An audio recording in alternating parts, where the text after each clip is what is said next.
साड़ियाँ पहनती है व्रती। महापर्व छठ बिहार सहित देश दुनिया के कई हिस्सों में मनाई जाती है। बिहार म्यूजियम में उदयराज गणेश की पेंटिंग की प्रदर्शनी लगाई गई है, जिसमें सूर्य के विभिन्न स्वरूपों को दिखाया गया है। पटना के जाने माने फोटोग्राफर शैलेंद्र कुमार ने पिछले 40 वर्षों में छठ की जो बेहतरीन फोटोग्राफी की है, उसमें से चुनिंदा फोटोज को प्रदर्शनी यहाँ लगी है। यहाँ आप सूर्य की आवाज भी सुन सकते हैं। सूर्यकाल नाम से लगी प्रदर्शनी में मेसोपोटामिया, अरब, सुमेर, मिस्र, अमेरिका, रोमन, गंधार, द्वारिका आदि सभ्यताओं में सूर्य को किस तरह दिखाया गया है, उसकी पेंटिंग बनाई गई है। उदयराज गणेश ने अपने बाद की 40 वर्षों से छठ पर्व की फोटोग्राफी करने वाले कलाकार शैलेंद्र कुमार कहते हैं कि छठ की परंपरा शांति है। छठ ऐसा पर्व है जहाँ किसी तरह का तनाव नहीं दिखता। यह आत्मा अनुशासन का पर्व है।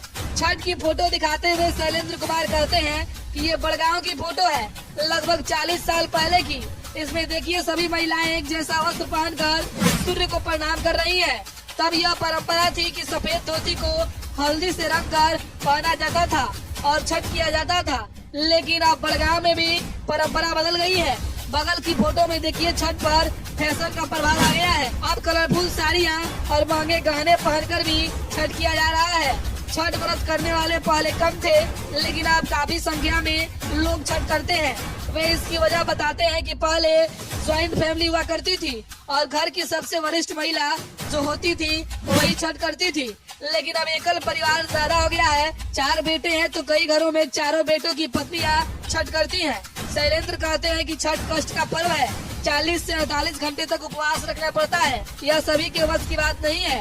पहले गांव में गिनी चुनी महिलाएं छठ करती थी। लोग उन्हीं को अपना सूप दे दिया करते थे। वे सूप करने को तैयार भी हो जाती थी, लेकिन अब समय बदल रहा है। पटना में भी गंगा किनारे रहकर छठ करने वाली व्रतियों की फोटो से लेकर फल्गु नदी में छठ करने का फोटो काफी मनोरम है।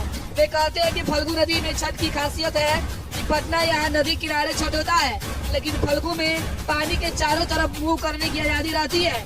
2-3 साल शहरों के छठ की फोटोग्राफी करने के बाद गाँव की छठ को कवर करने में निकल गया। गाँव में छठ का दृश्य काफी अद्भुत होता है। बैलगाड़ी, टम ट्रैक्टर से लोग गाँव में आते दिखते हैं। एकदम मेला का दृश्य लगता है। गाँव की छठ की बात ही कुछ और है।